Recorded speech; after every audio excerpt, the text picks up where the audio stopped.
Меня зовут Полина Бродик, я гражданский активист и белорусская гражданка Беларуси, проживающая ныне в Украине.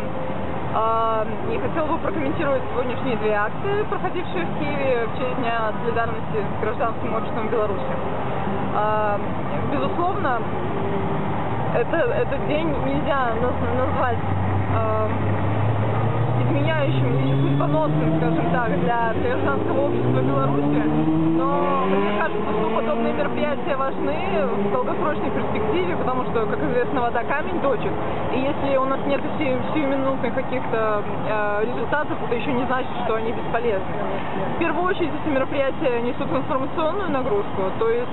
они нужны для того, чтобы напоминать о проблеме, может быть, кому-то рассказывать о ней, для тех, кто о ней ничего не знает и кто не в курсе. И в любом случае международная поддержка белорусского гражданского общества, мне кажется, играет достаточно важную роль, в том числе и потому, что до некоторой степени